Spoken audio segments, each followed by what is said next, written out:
Ela chegou para mim com 34 anos de idade, grávida de 35 semanas, com câncer no fígado grave. 34 anos, grávida de 35 semanas e grave, amarela, ictérica. Nossa. Entende? O que a gente fez? Induziu o trabalho de parto, acabou fazendo corticoide, essas coisas e tal. Tudo bem, fez cesárea, a criança até ficou quase 30 dias na UTI, mas saiu bem. Nisso, a gente foi preparando ela para operar. Ela é uma paciente que, se não opera, que é um tipo de tumor chamado colangiocarcinoma, ou Klatskin, para quem está ouvindo, é a parte mais técnica, a sobrevida média é 3 meses ou 6 meses no máximo, porque começa a ter infecções. O que o paciente vai embora? De infecções. Infecta pulmão, faz pneumonia, faz infecção urinária, faz infecção de drenos e assim por diante. E chegou na hora de operar, tinha um implante de tumor fora do fígado, que a rigor diz assim, puxa, não tem cura, então não vale a pena mexer, porque a cirurgia é muito grande. Mas daí você olha, acabou de nascer o nenê, eu sei que se eu não fizer nada é 3 meses, 4 meses, será que eu não tento? Só que isso tem que ser claro com a família, entendeu? A gente fez a cirurgia, foi uma decisão na hora, fizemos a cirurgia, ela viveu 2 anos e meio. E ela teve que tomar a decisão na hora? Não. Não, isso é antes. Isso já converso antes com a família, né, e com a paciente também. Mas ela viveu 2 anos e meio. Que guerreira, hein? Muito legal. Sair do parto, fazer a cirurgia e que bacana que ela sobreviveu. Só que mas ela teve um tipo de tratamento que precisou tanta coisa junto que infelizmente não tem em tudo quanto é lugar. Essa é a parte que a gente sente mais chateado.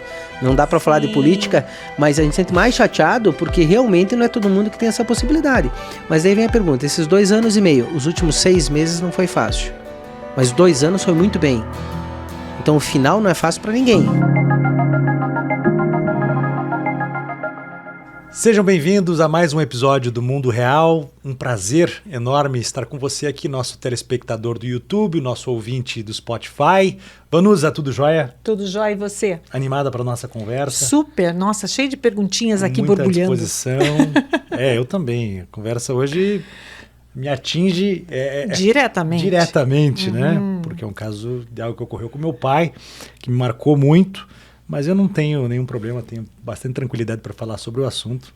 Prometo que não vou me emocionar aqui. Ah, pode se emocionar. Nós somos seres humanos, afinal de contas. Não, é que muita coisa, como eu vivi tudo isso, Sim. Passei por tudo isso, eu tenho muitas dúvidas. A oportunidade única que o Mundo Real me proporciona aqui de conversar com um especialista, Dr. Eduardo Ramos, que é um especialista em fígado, né? Cirurgião, pâncreas também, cirurgião, se especializou, morou nos Estados Unidos também, doutor? Isso, 5 anos. 5 anos, e lá você também fez cirurgias? Isso, nos primeiros 2 anos foi defesa de doutorado, daí você tem que legalizar diploma, um monte de prova, essas coisas que a gente acaba fazendo, e demais 3 anos de residência nos Estados Unidos. Pois é, essa legalização de documento, de diploma, nos Estados Unidos deve ser bastante rigorosa também. Ela é bem rigorosa, mas basta estudar, né? Se você senta e estuda, domínio prova da língua, são várias provas, na verdade, uma prova disciplinas básicas, disciplinas clínicas, uma prova prática para ver se você sabe lidar com o paciente, tudo, com manequins, na verdade, artistas. Uma vez que faz todas as provas, você tem uma licença para fazer medicina sem supervisão, depois faz mais uma para fazer, primeiro com supervisão, depois sem supervisão, e daí você tem tudo legalizado. E você já foi com doutorado para lá? Isso, já tinha um mestrado aqui, né? Já tinha feito medicina, cirurgia geral, aparelho digestivo, já tinha feito toda essa rotina aqui. Eu fui com 29, eu brinco que eu fui velho, entre aspas, mas demora nessa formação, e voltei com 34. E por que você não ficou? Puxa, essa é a pergunta de $1 milhão, né? Eu e minha esposa, a gente sempre pensou, vamos voltar para o Brasil e tentar. Se não der certo, a gente volta. Então essa que era a ideia. Já está marcada. Exatamente. Daí a gente voltou, a coisa foi indo. Eu trabalho com uma área muito específica, que é fígado e pâncreas, e a coisa começou a ter resultados pessoais, profissionais e tudo. E perto da família. Daí, mas é engraçado que eu fiquei agora, que faz 15 anos que eu estou aqui, e meus filhos que nasceram lá, os 2 estão lá. Ah, entendi. Então foi um caminho inverso. Então, mas a gente está bem feliz aqui. Mas não pensa em voltar? Não penso em voltar. Nessa fase agora, o que a gente acabou, de certa forma, construindo, acaba sendo tão gratificante estar aqui, que não vale a pena voltar. Né? Agora o senhor passou por 2 centros fantásticos, né? Isso. Fantástico lá. O Hospital em Nova York, que é um centro de oncologia de grande referência, e a Clínica Maio, que produz tanta pesquisa, que é referência também. É difícil largar isso, né? É difícil. A Clínica Maio realmente... O primeiro foi um STEP, que é a Universidade Estadual de Nova York, é um grande hospital, mas como vários outros nos Estados Unidos, mas realmente a Clínica Maio, dentre outros hospitais, eles são conhecidos no mundo inteiro. Sim. Né? Realmente é um selo de qualidade em que a gente aprende a forma que eles fazem e tenta fazer aqui. Né? Eu brinco que a gente infarta, mas faz. Sabe? Porque esse selo de qualidade que eles têm realmente em todos os sentidos, desde o atendimento como no tratamento médico mesmo, que eu acho que esses 3 anos que eu passei lá realmente acabou me norteando bastante. Pelo que a gente conversa com muitos profissionais aqui, eles falam da diferença, né, do acompanhamento que você recebe e da própria tecnologia que você tem à sua disposição, da estrutura que o médico tem à sua disposição. Aqui é diferente, aqui tem que se virar nos 30. Será que por isso a gente tem tão bons profissionais, às vezes até melhores que os de lá, porque tem essa capacidade de se reinventar todos os dias? Exatamente isso. Então, o que acontece é a facilidade que existe lá não existe aqui. Então, o fato aqui de você não ter todas as facilidades faz com que você se vire nos 30. Então, você acaba tendo domínio um pouco até de mais coisas, desde a parte cirúrgica, a parte clínica, a parte de nutrição e tudo, em que lá é muito específico. Então, rapidamente, um exemplo. Imagina que precisa passar uma sonda na bexiga de um paciente. Na Clínica Maio, tem uma equipe que passa em mulheres e uma equipe que passa em homens. Porque é completamente diferente. E não é uma enfermeira do posto que passa, não. É a equipe de passar sonda. Entende? Então, claro que o resultado vai ficando melhor com esses mínimos detalhes. Mas essa pessoa que passa a sonda não pega uma veia. Se você pedir para pegar uma veia, ela não pega a veia, ela passa a sonda. Então, mas isso faz também com que seja extremamente específico e bom naquilo. Então, isso que somando como um todo acaba tendo um resultado bem adequado. Agora, falando um pouquinho de relacionamento e de decisões do casal, eu gosto aprendi a gostar, porque eu era desses também que pensava, não, vamos morar nos Estados Unidos, nós vamos ficar lá o resto da vida. Né? Tinha que tomar uma decisão que tinha que valer para a vida toda. E a Paola mesmo, minha mulher, me ensinou, olha, a gente não precisa tomar uma decisão definitiva, né? Vamos passar um tempo lá, sentir como é que vai, qualquer coisa a gente volta. Você ainda conduz as coisas desta forma, assim, temporárias, né? Muita coisa fica definitiva depois dos filhos. Sabe o que é a única coisa realmente definitiva na vida? Quer dizer, a morte. É verdade. É verdade. É a única coisa. Mas a hora que realmente que você casa, se você não tiver um bom relacionamento, aí eu vou dizer que, pelo menos na minha opinião pessoal, um bom casamento e uma boa família, a tua parte profissional peca um pouco, entende? Para você ser altíssima performance. Você tem que ter paz, tem que ter tranquilidade. Não que você não consiga ter isso com divórcio, com tudo. Mas quanto menos problemas você tem do lado pessoal, mais fácil você levar o lado profissional novamente. Isso é uma opinião pessoal. Mas é tão bom conhecer as opiniões de pessoas com experiência de vida, é muito legal. Não, eu fico olhando para ele pensando o seguinte, horas e horas de concentração, uma cirurgia de fígado complexa, a gente está falando de quantas horas aí? Então, a gente costuma falar de 4 a 10 horas de cirurgia, né? Mas a parte cirúrgica, por incrível que pareça, é a parte mais gratificante, é o que a gente foi treinado. Cirurgia é uma dor, mas de uma cuidar mesa, do né? paciente, né? Ou ver se tem alguma intercorrência, não tem, tomar condutas, disponibilidade de tempo para poder receber as ligações, saber o que está acontecendo, ver o paciente. Então, isso que toma muito tempo. E daí começou a história com a família, daí você tem que ter uma família que realmente te dê o suporte para isso. Compreenda, né? Que às vezes vai ter que sair no meio do almoço por uma emergência muito grande. Às vezes precisa sair, principalmente no começo da carreira, né, doutor? Faz parte. Até nessa fase que eu tô, a partir da hora que eu não estou seguro de alguma coisa, eu tenho que ir lá ver. Se eu sei que estou seguro, tem gente na equipe, tudo que vai fazendo tudo, a gente sabe tudo o que está acontecendo, mas a partir da hora que você tem um pouquinho de insegurança, você tem que ter uma família que entenda. Então, a minha esposa só olha, vai, pode ir que eu sei, entendeu? Não, mas a cabeça, né? Eu tô falando da concentração na cirurgia, porque a cabeça tem que estar boa. Tem que estar boa, porque exatamente. Se você estiver pensando lá na morte da Bezerra, durante uma cirurgia, ali fica complicado. Não tenha dúvida. Eu queria saber mais detalhes, um pouco sobre esse procedimento cirúrgico mais longo. Mas primeiro vamos começar a contar o que fazem esses órgãos, por que são importantes, o fígado e o pâncreas. Eu acho que assim a gente vai entrar nas doenças que levam, por exemplo, a uma cirurgia. Pode ser? Perfeito. Então vamos lá, o fígado e o pâncreas, né, são dois órgãos que são muito interligados, tá? Porque ambos produzem umas secreções, uns líquidos. O fígado é a bile, que todo mundo ouve falar, e o pâncreas ele produz um líquido chamado suco pancreático. E ambos eles vão para o intestino no mesmo lugar do intestino, chamado duodeno. Então tanto a bile quanto o suco do pâncreas caem no mesmo lugar. O pâncreas, além de produzir esse líquido que ajuda na digestão, que é o suco pancreático, ele produz insulina, que a gente ouve falar de diabetes.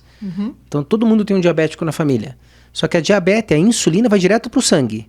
Agora a parte exócrina, essa secreção, vai tudo ali, nesse mesmo lugar do intestino. Então os dois órgãos estão interligados, o fígado com o pâncreas, né?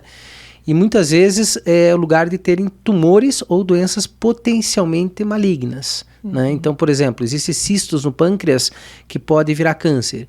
Existem lesões no fígado que podem virar câncer.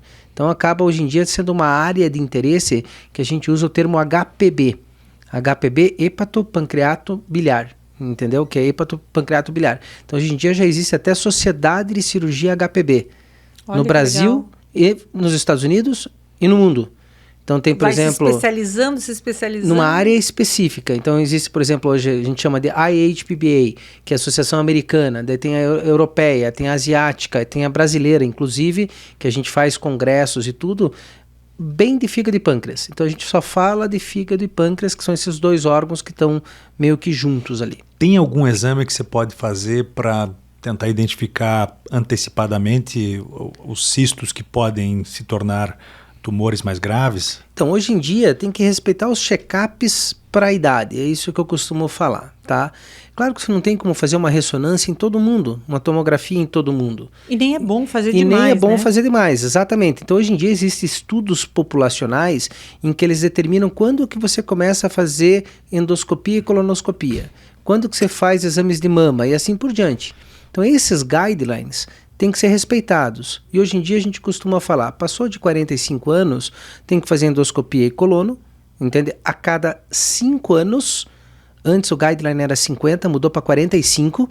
Um último caso aí público foi, acho que essa Preta Gil com 45, 46 anos, a Simoni com tumor de colo. Então, ou seja, 45 a idade disso, e daí se começa as ecografias anuais, que é o ultrassom. A mulher já vai no ginecologista todo ano. Né? Então ela já está mais acostumada em médico. O homem não vai no médico. Mas uma ecografia, ultrassom anual, em lugar adequado, porque o exame operador dependente, depende de quem faz, vê mais ou vê menos, depende da máquina. Direito, saber interpretar, né? Exatamente. Então, operador dependente no sentido da máquina e do profissional. Fazendo no lugar adequado é o que é indicado fazer.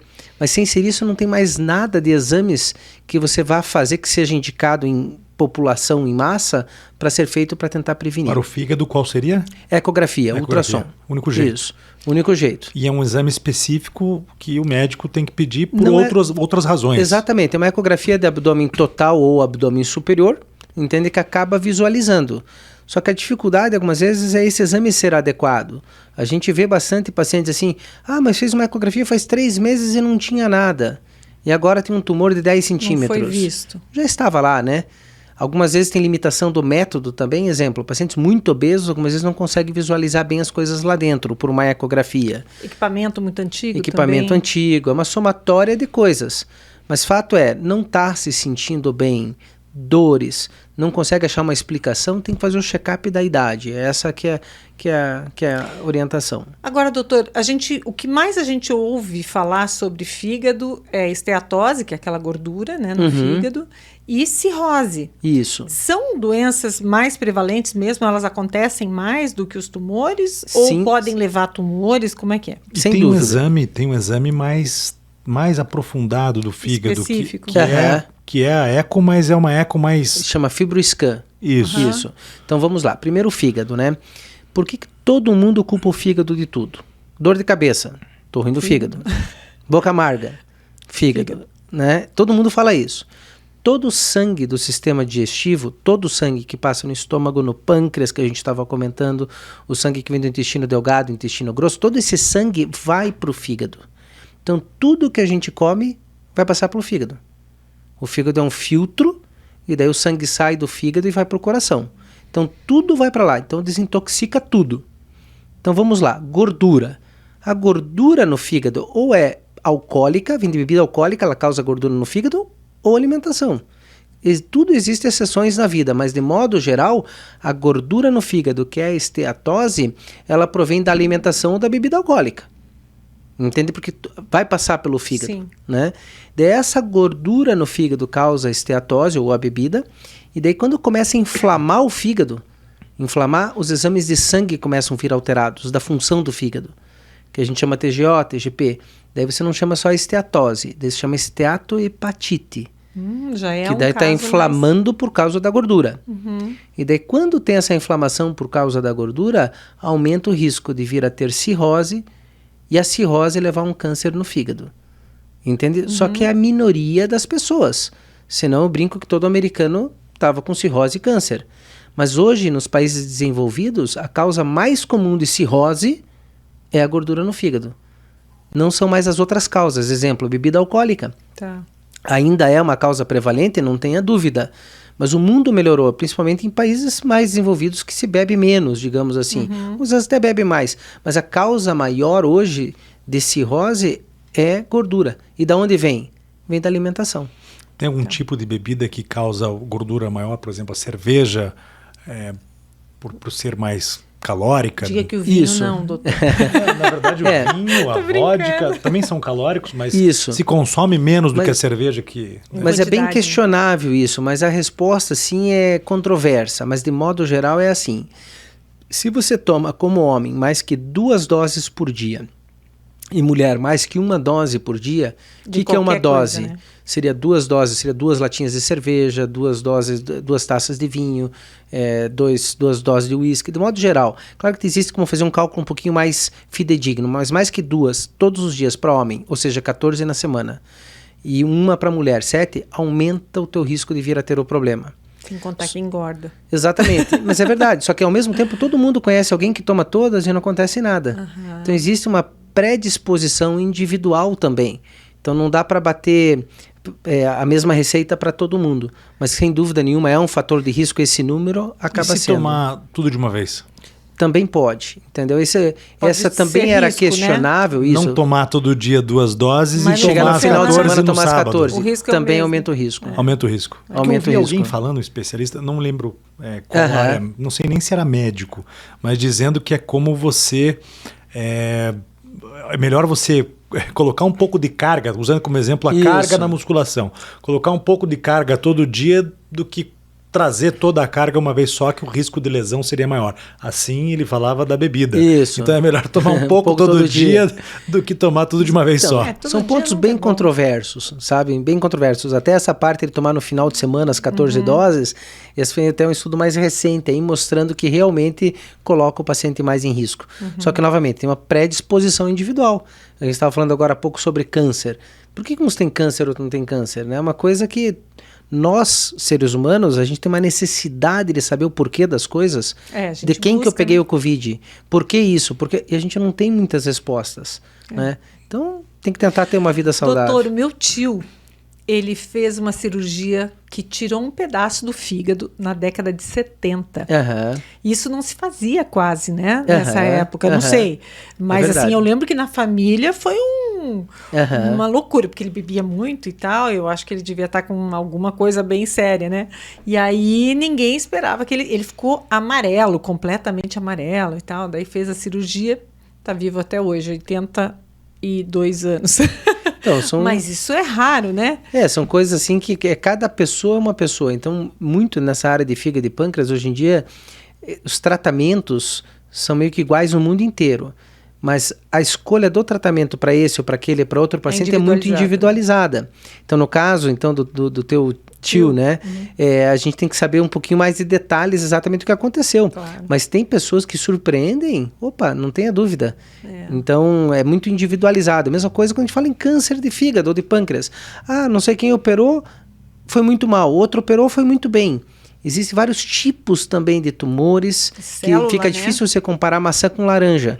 Entende? Então, você tem que ter mais critérios para poder comparar. Né? Há mais de 20 anos, quando meu pai teve o câncer de pâncreas e fígado também, fez uma cirurgia grande fora do país, e quando as pessoas sabiam que era o câncer no pâncreas, principalmente, né, as pessoas já olhavam para a gente de um jeito diferente, os próprios médicos. Daí, carcinoma, poucos meses de vida, teve ali 60 dias, e durante esses 60 dias ele ficou muito mal, né? Ficou em casa. Qualidade assim, de vida ruim. Sem nenhuma qualidade de vida, não conseguia nem, assim, perda de consciência mesmo.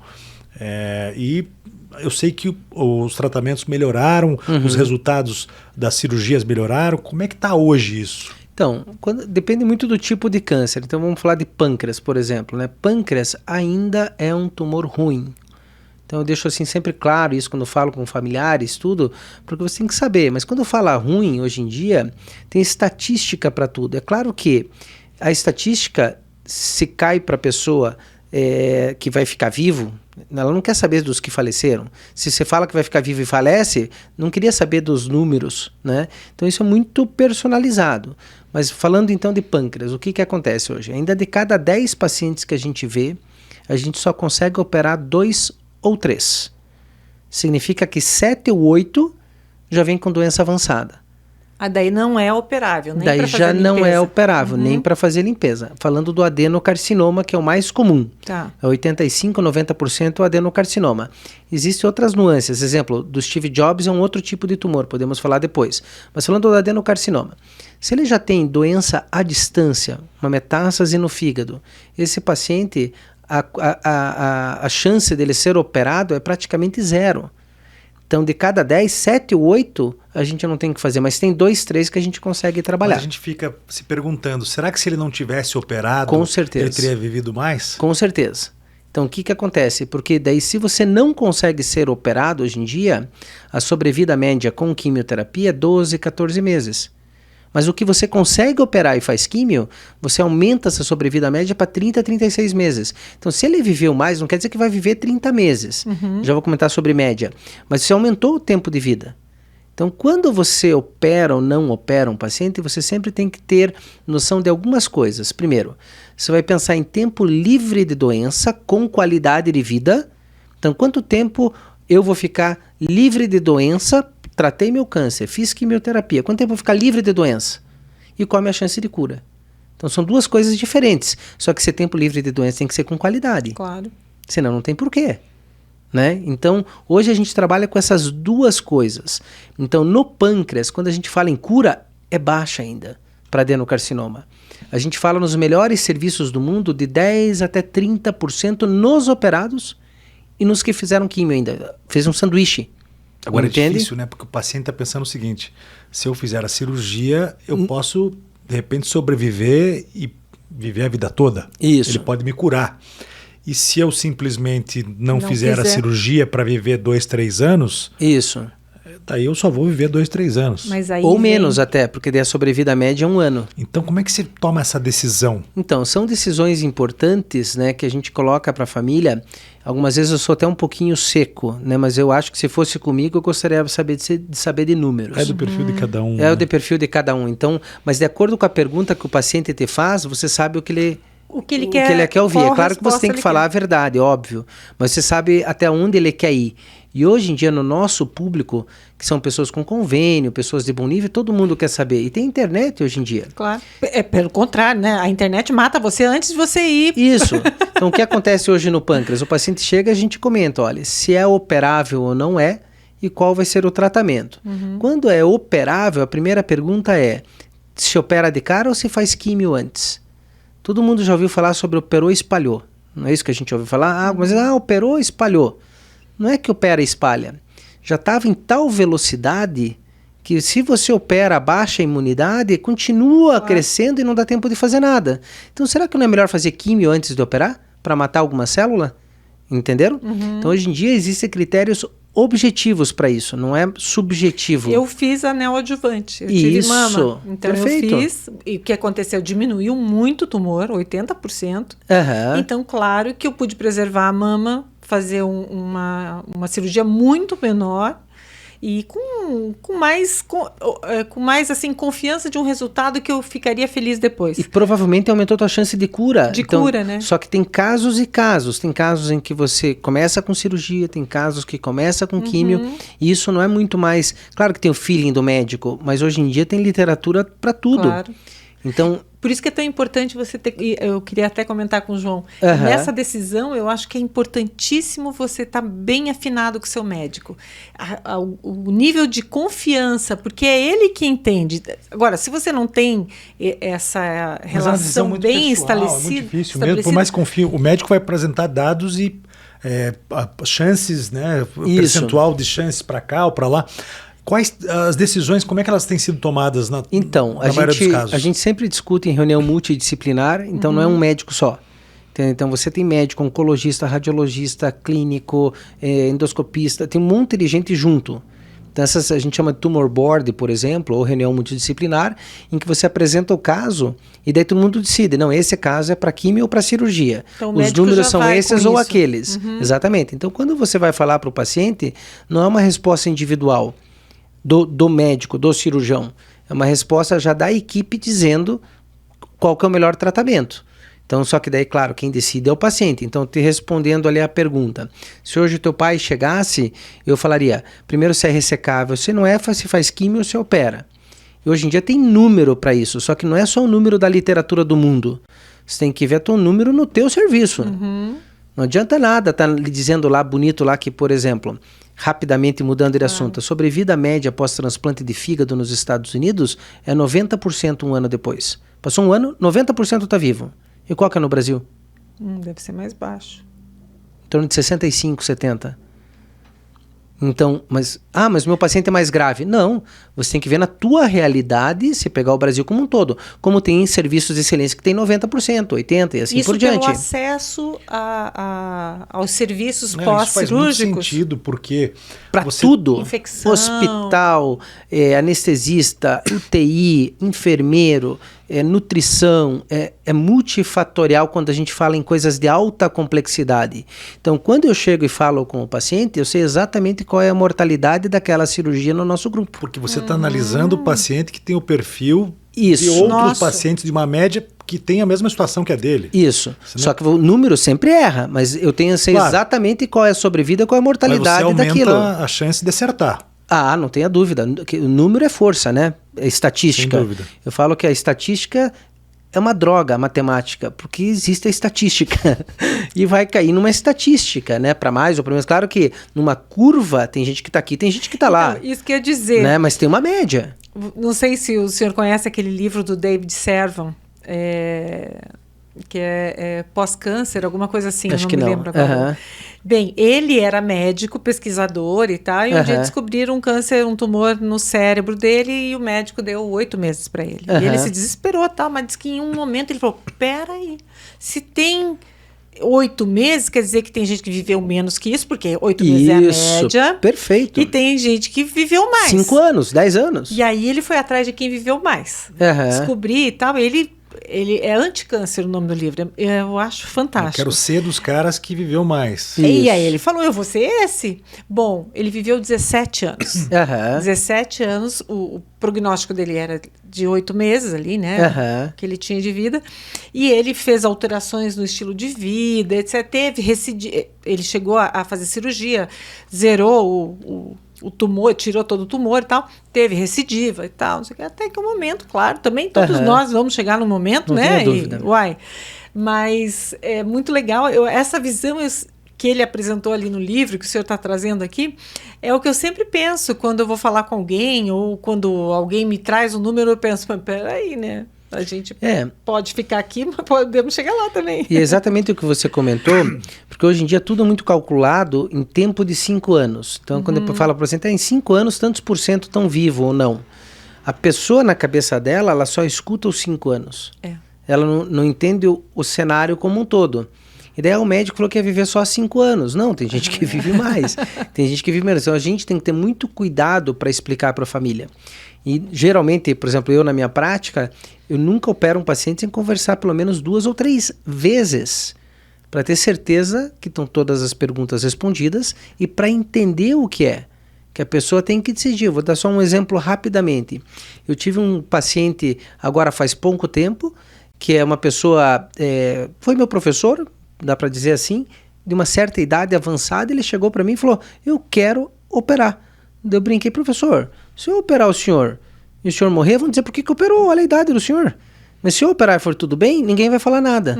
Mas daí ele, eu sei os dados. Eu sei o que acontece, o que não acontece, eu quero ter meu tempo livre de doença. Então é totalmente diferente o raciocínio. Porque o viver porque ele mais conhece representa viver mais com a qualidade. doença. Não, se você opera é sem doença. Não, viver esses 3 anos, vamos dizer. Isso. É viver mais com a doença, no tratamento, na quimioterapia. Caso você não consiga operar. E a cirurgia é sem a doença. Mas se Isso, não for, exatamente. É claro que depende de caso a caso. Né? Chance Isso. de não ter a doença, mas também tem uma chance grande de voltar e ter que fazer o tratamento da mesma forma. Perfeito, mas daí se tiver que fazer o tratamento agora ou daqui 3 anos, se de repente você precisar fazer um tratamento daqui 3 anos, você ganha 3 anos bem. Você vê o neto nascer, você... Entendeu? O tratamento começa... Sem a cirurgia, começa só dali a 3 anos. Não, depende do que a gente está falando. Então, depende muito do que. Vou dar um exemplo. Um paciente de muita idade, você não vai fazer quimioterapia num paciente, por exemplo, de 90 anos. Vou dar um exemplo. Claro que depende do tipo de doença. Mas se você opera o paciente e ele fica 3 anos sem doença e não faz químio, e quando volta você não vai fazer mais nada, ele fica 3 anos bem, sem doença, sem nada. Depois você faz o paliativo. Agora, se eu começar a fazer alguma quimioterapia agora, ele pode complicar também e a cabeça dele não fica boa, ele não tem uma qualidade de vida boa. Mas mistura tudo, você tem toda a razão, porque tudo depende do tipo de doença, do tipo do paciente, se faz químio, se não faz químio, se opera, se não opera. Então hoje mama, que você estava comentando, Vanusa, existem 20 tipos de tratamento. Sim, é uma coisa muito estudado. Impressionante. Então, o que a gente vê de pacientes vivendo 1, 2, 5, 10 anos com doença. Sim. E alguns vivendo muito bem. Tem uma casa, chama Casa do Cuidar, da Ana Cláudia, que esqueci o sobrenome dela, que fala sobre tratamento paliativo. Uhum. E aí, ela tem gente do Brasil inteiro nessa Casa do Cuidar. E acabei conhecendo, através de uma colega, uma dentista daqui, que já está com a doença há 12 anos. 12 anos de mama. Isso. Então, 12 anos já tem metástase, faz os tratamentos, assim, são duros, não é fácil, mas ela está criando os filhos. Ela está conseguindo criar os filhos. É tão difícil entender, né, o lado das outras pessoas. Vou dar um exemplo dessa semana. Chegou um paciente para mim essa semana que é irmão de uma paciente que foi minha. Essa paciente minha, não vou comentar só o nome, né, mas é uma família que eu até uso para aula. Ela chegou para mim com 34 anos de idade, grávida de 35 semanas, com câncer no fígado grave. 34 anos, grávida de 35 semanas e grave, amarela, ictérica. Nossa. Entende? O que a gente fez? Induziu o trabalho de parto, acabou fazendo corticoide, essas coisas e tal. Tudo bem, fez cesárea, a criança até ficou quase 30 dias na UTI, mas saiu bem. Nisso, a gente foi preparando ela para operar. Ela é uma paciente que, se não opera, que é um tipo de tumor chamado colangiocarcinoma, ou Klatskin, para quem está ouvindo e a parte mais técnica, a sobrevida média é 3 meses ou 6 meses no máximo, porque começa a ter infecções. O que o paciente vai embora? De infecções. Infecta pulmão, faz pneumonia, faz infecção urinária, faz infecção de drenos e assim por diante. Daí chegou na hora de operar, tinha um implante de tumor fora do fígado, que a rigor diz assim, puxa, não tem cura, então não vale a pena mexer, porque a cirurgia é muito grande. Mas daí você olha, acabou de nascer um nenê, eu sei que se eu não fizer nada é 3 meses, 4 meses, será que eu não tento? Só que isso tem que ser claro com a família, entendeu? A gente fez a cirurgia, foi uma decisão na hora, fizemos a cirurgia, ela viveu 2 anos e meio. E ela teve que tomar a decisão na hora? Não. Não, isso é antes. Isso já converso antes com a família, né, e com a paciente também. Mas ela viveu 2 anos e meio. Que guerreira, hein? Muito legal. Sair do parto, fazer a cirurgia e que bacana que ela sobreviveu. Só que mas ela teve um tipo de tratamento que precisou tanta coisa junto que, infelizmente, não tem em tudo quanto é lugar. Essa é a parte que a gente sente mais chateado. Não dá para falar de política, mas a gente sente mais chateado porque realmente não é todo mundo que tem essa possibilidade. Mas aí vem a pergunta, esses 2 anos e meio, os últimos 6 meses não foi fácil. Mas 2 anos foi muito bem. Então o final não é fácil para ninguém. Ainda mais fígado, mas será que vale a pena ou não vale a pena? Daí o irmão veio essa semana... Principalmente do caso dela, que teve o bebê. Então, o irmão veio nessa semana, eles são extremamente gratos, felizes pela oportunidade que teve. Até mesmo para a criança, com fotos e tudo. Então são decisões difíceis. Então o que é 2 anos ou 2 anos e meio numa vida de uma pessoa? Ou 6 meses, ou 10 anos. E que orgulho desse ser humano, daqui a alguns anos, de saber essa história, né? Da força que a mãe teve para que ela sobrevivesse. Então, e a gente tem isso o tempo todo. Então, ao começo da conversa que você falou de ficar 10 horas operando, se concentrando, a gente lida com várias coisas ao redor, além daquele caso e tudo, que você realmente tem que estar saudável. Agora eu vejo que o senhor conta a história e teus olhos brilham. Ah, mas é muito legal. Né? Mas essa emoção que a gente sente, o senhor não pode sentir no momento de uma cirurgia, apesar da responsabilidade. Isso. Você tem que ser técnico. Conhecer a história. Você tem que ser técnico. Pode se emocionar, só não pode deixar a emoção tomar a decisão. Naquele momento. Você é técnico. E como tem é que o senhor faz? Técnico. Existe um exercício para isso? Existe exercício, claro, que você cuida do corpo, faz atividade física, essas coisas, volta para ter uma família, uma família muito bem estruturada, né, que isso faz. E a terceira coisa realmente é ler muito, né, estudar muito. Porque se você lê muito, estuda muito, você tem que ter os números. Então eu sei que se eu fizer isso aqui, eu tenho 95% de chance de ir bem. Se eu fizer isso, eu tenho 90% de chance de ir bem. Então você consegue pesar isso. Então você vai fazer uma cirurgia, porque isso de fazer uma cirurgia que tem 1% de chance, não tem que ser feita. Opinião pessoal. Entendeu? Se tiver alguma coisa que seja menos do que 30%, 40% de chance de sucesso, mas eu quero tentar, o paciente me fala. Eu falo, não tem indicação, infelizmente. Sabe? Então é tudo muito técnico. Daí vem um lado um pouquinho rude, que algumas vezes olha o médico e fala, não, mas ele é rude. Mas infelizmente tem a estatística. Claro que pode surgir da estatística, mas tem que cuidar para não fazer um tratamento fútil.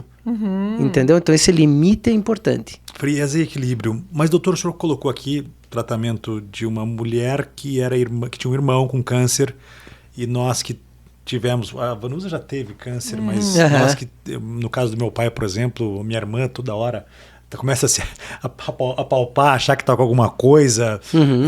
Quais são as chances? Por que ele teve... A pergunta que o senhor inclusive trouxe no início da nossa conversa. Por que aconteceu comigo? Por que aconteceu com meu pai? É genética? Então, é multifatorial, né? Entende? Então são vários fatores. Por que uma criança tem câncer, né? Ou, 20 anos de idade, 30. Mas de modo geral, tem os fatores genéticos que dependem muito do tipo de câncer. Exemplo, mama hoje em dia, existe uma mutação genética que já é reconhecida, que você pode fazer, ver se você tem ou não tem, e você já sabe que pode ter, e algumas vezes faz até preventivo. Sim. A mastectomia é retirada dos ovários. Para pâncreas é multifatorial, ainda não tem. Mas os fatores de risco, de modo geral, para câncer do aparelho digestivo ainda são obesidade, idade avançada, tabagismo, que tem diminuído bastante, né? E bebida alcoólica. Então esses são fatores principais. No caso do meu pai não tinha bebida alcoólica. Isso. Tabagismo durante um longo período da sua vida, mas não nos últimos 10 anos. Mas predispõe mesmo assim. Mas por que o pai dele teve e o outro que fuma 3 carteiras não tem? Porque é individual, né? Só que ele teve, e aqui eu quero até trazer eu tenho hemocromatose hereditária. Eu não sei se ele tinha, minha mãe não tem. Então, provavelmente ele tinha. Será que foi algo que ele não identificou? Isso pode ter? Tudo pode, mas por exemplo, a hemocromatose, a chance maior é de vir a ter um câncer próprio no fígado. Ou fazer cirrose. Não no pâncreas. Não no pâncreas. Entendeu? Agora, assim, uma coisa que eu acho legal de hoje é que a gente pode consultar um geneticista, por exemplo, e se ele já na consulta, ele já vai te perguntar coisas que vão dizer se você tem indicação para fazer a pesquisa genética, o mapa genético, né? É isso que chama? Isso. Ou não. Então, assim, eu, por exemplo, não tenho muito por que fazer? Posso fazer. A minha geneticista já disse que eu posso fazer se eu quiser. Mas eu até agora não quis, porque meu pai teve múltiplos cânceres. E como ele teve também de próstata e um tio também de próstata, até poderia tentar, porque né, são... a maior dificuldade de alguém que já teve um pai com câncer, uma mãe com câncer... Depende do tipo. Então vamos lá do pâncreas do teu pai. Isso. Se você tem um familiar... gratuita aqui. Mas é importante. Mas você tem um familiar, mas principalmente 2 familiares de primeiro grau, aumenta teu risco de vir a ter um câncer de pâncreas. Mas familiar de primeiro grau é pai, mãe e irmãos. Então, se você tivesse a tua mãe, teu pai com câncer e tua irmã com câncer, a tua chance acaba sendo pelo menos umas 6 vezes mais de vir a ter um câncer de pâncreas. O problema é que ninguém sabe o que fazer com essa informação. Porque não tem... Daí o que você vai fazer com essa informação? Vai viver com Monitorar medo. Como é que você vai mais. acompanhar? Entendeu? Exame. Isso. Então, só que ainda daí tem guidelines, orientações. Repete, faz uma tomografia em 3 anos. Então, tem tudo hoje feito.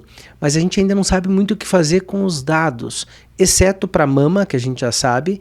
Existe uma síndrome chamada de Lynch, que faz tumor de intestino também. Então, uma ou outra coisa que não é a maioria, é a minoria, É uma incidência baixa. que a gente já sabe como seguir esses pacientes.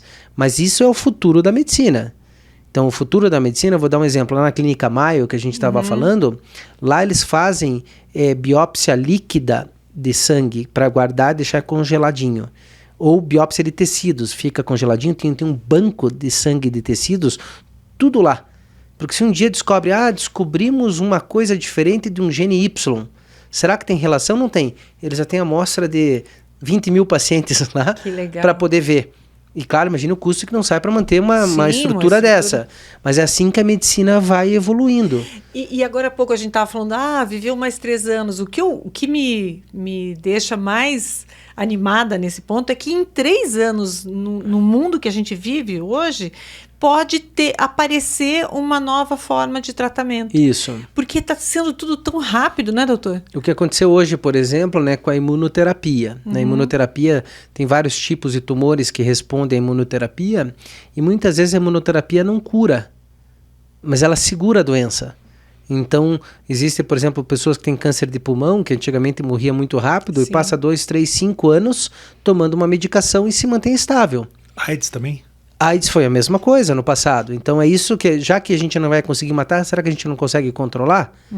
Só que aí vem com outro assunto que é o custo da medicina. Sim. Entende que o custo desses tratamentos, hoje mesmo estava falando com o pessoal aqui de convênios, digamos assim, que tem um tratamento que foi proposto para uma pessoa, né, sem dar detalhes, mas o tratamento era 12 milhões.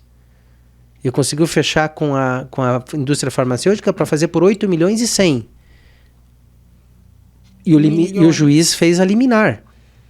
Cumpra-se. Entendeu? Sim. E como é que um plano de saúde vai lidar com uma conta dessa para um paciente? Entenderam? Sim. E esse paciente ainda não estava na idade exata para poder receber o tratamento, mas a liminar estava lá. Então, mudamos um pouquinho de assunto, mas o tratamento evoluiu muito, mas é um custo extremamente caro.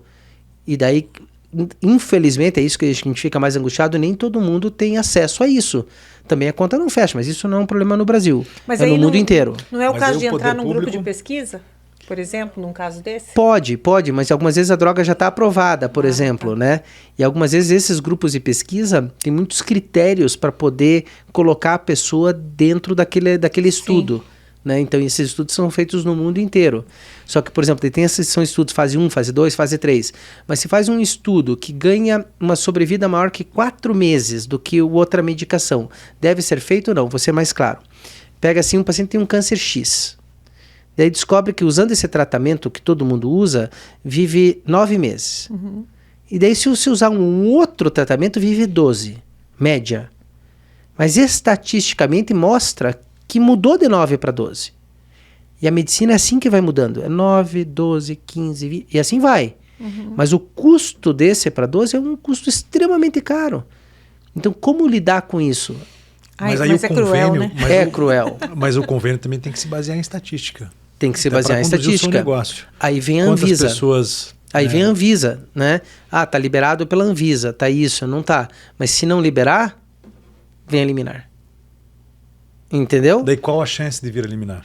100%, Né? estou O brincando. convênio, não, mas o convênio tem que fazer essa avaliação. Não, mas o convênio, a partir da hora que se algum médico receita uma medicação que é um estudo fase 1, fase 2, e diz num estudo que ainda não foi feito ainda em população grande, dizendo que pode melhorar, hoje em dia, como a saúde é um direito da pessoa, é tudo liberado, e o convênio tem que pagar a conta. Mas não pagam, né? pagam. Em muitos casos, não. Pior que pagam, entendeu? Sabe? Se for de medicina legal, a parte legal da medicina, infelizmente ou felizmente, tem que pagar, não tem como.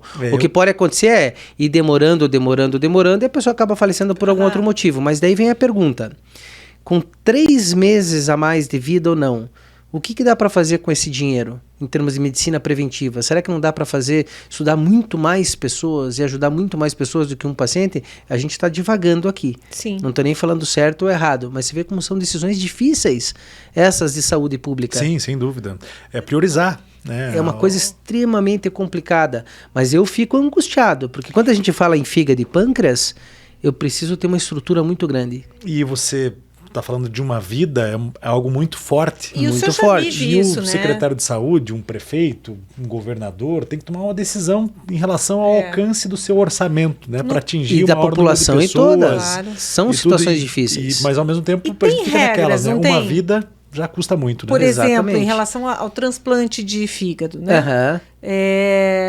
Tem regras, por exemplo, Isso. se é um paciente assim, tem mais chance de receber, né? Então, talvez O transplante está aplicar, bem sim. regulado hoje, né? Aham. Até um transplante realmente é um sistema que funciona bem em relação a outros países do mundo, porque hoje o transplante de fígado, para ver quem recebe antes um fígado ou não, existem critérios objetivos. Basicamente, você faz 3 exames de sangue, 4 agora, 4 exames de sangue, e põe numa fórmula matemática.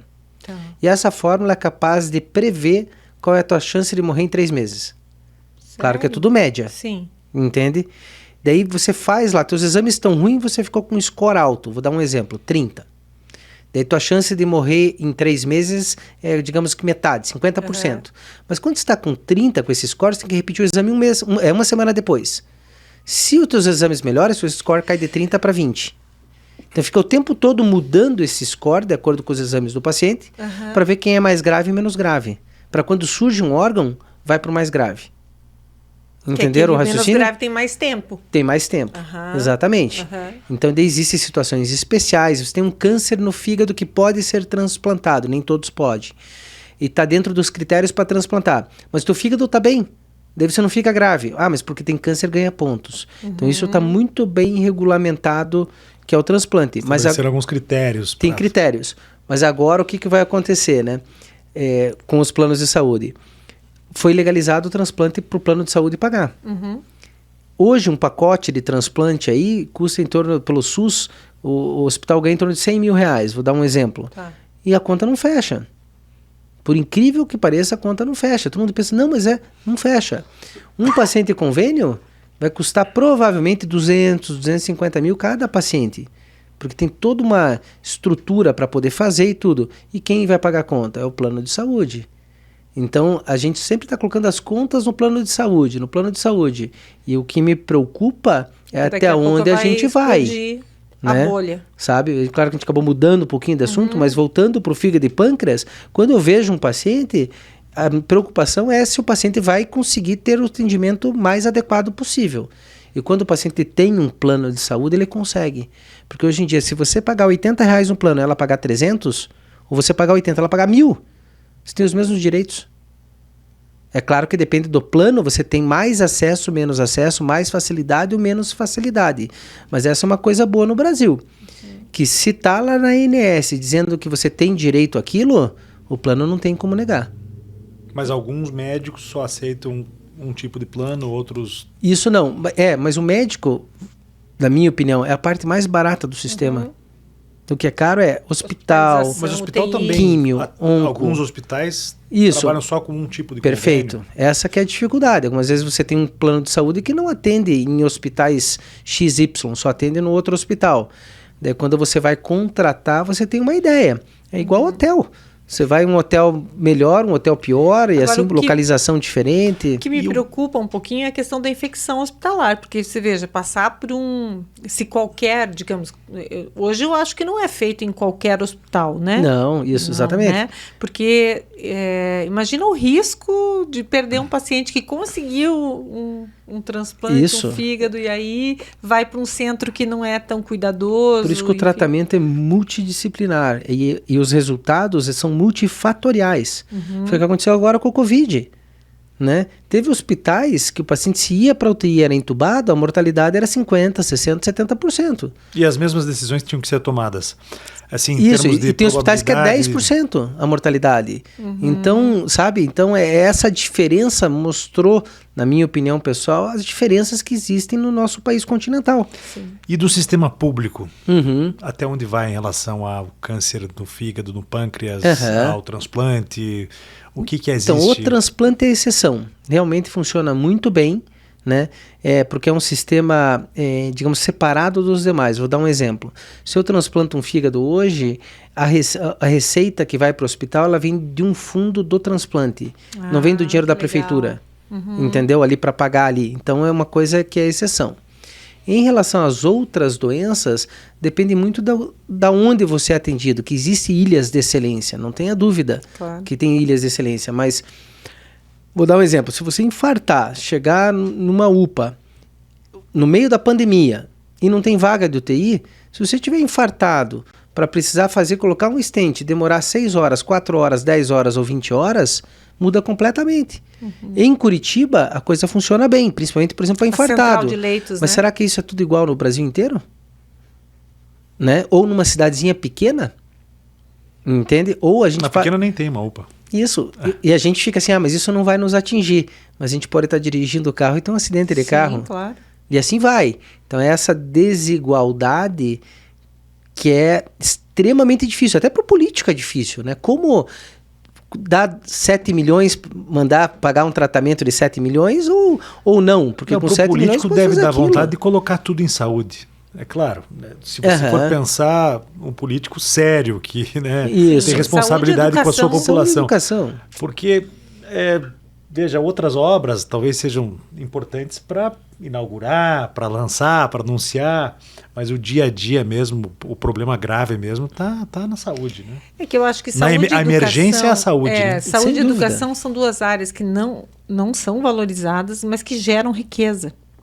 Porque um povo bem preparado vai produzir mais riqueza. Não, a educação povo pode saudável prevenir também, consciência em relação a algumas coisas. Sim, também. E além de tudo, a educação pode prevenir algumas doenças.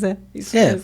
Até falando em prevenção um pouquinho aqui, existe, porque eu estava lendo hoje chá de boldo, uma série de indicações aí de produtos naturais para ajudar o fígado.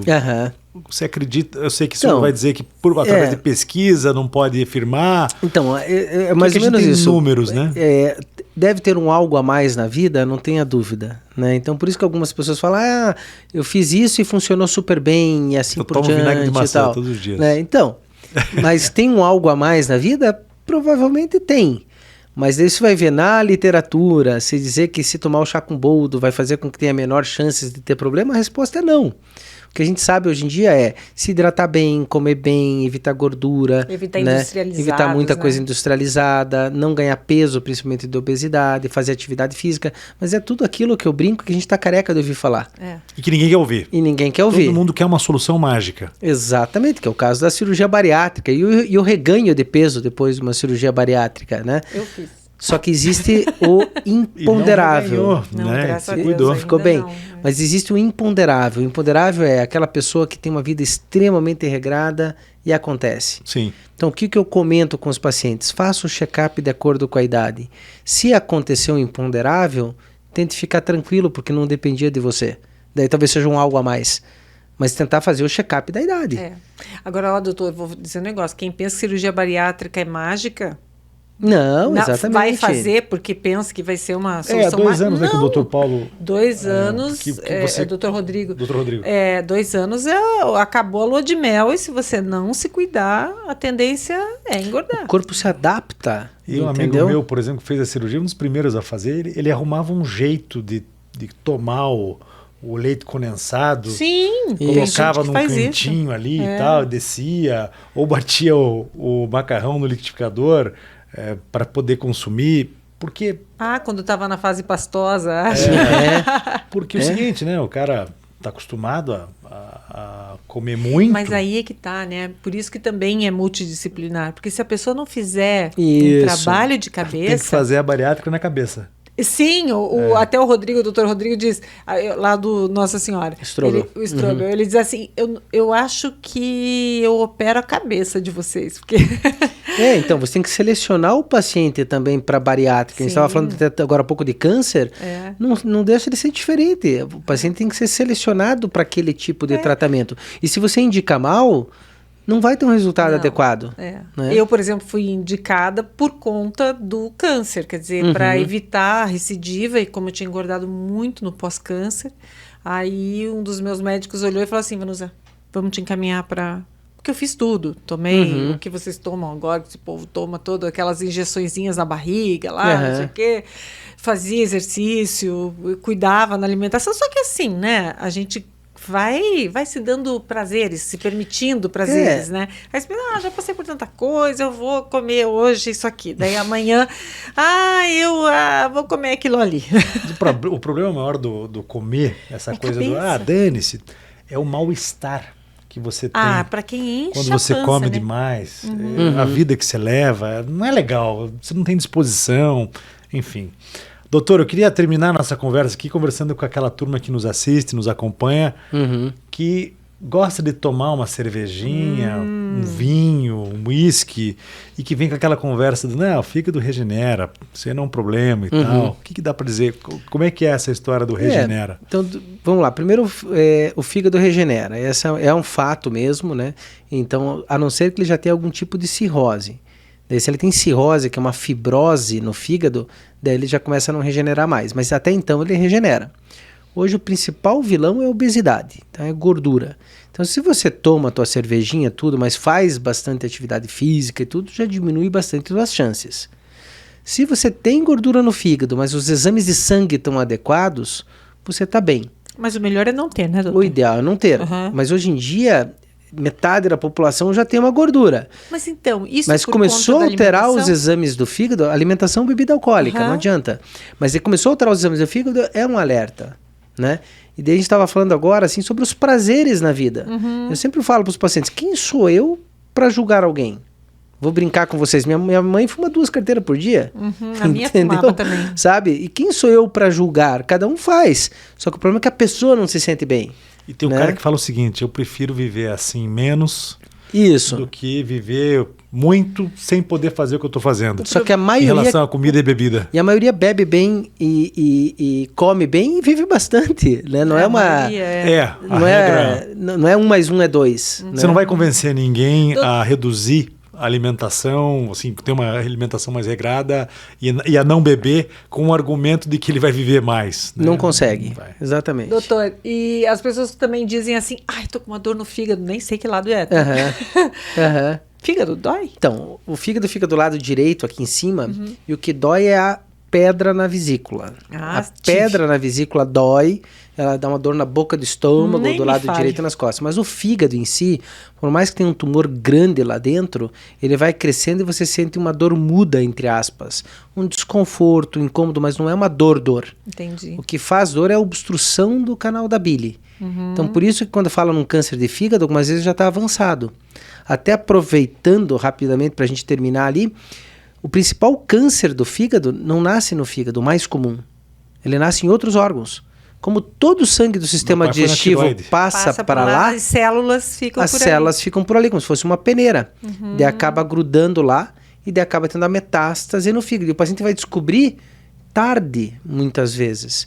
E claro que daí depende do tipo de tumor, muda completamente o tratamento. Quem teve um tumor em outro lugar ao longo da vida, no início da vida, ou até mais tarde, tem que passar a monitorar, depois de curado e resolvido, passar a monitorar o fígado, porque a chance grande... Por isso que você fala em 5 anos. Por isso que vem esse número, 5 anos, que a maioria dos cânceres são seguidos por 5 anos, para ver se volta ou não volta, e claro que existem exceções. Mas, por exemplo, mama da Vanusa, por exemplo, é um que tem tropismo por fígado, tumor de mama.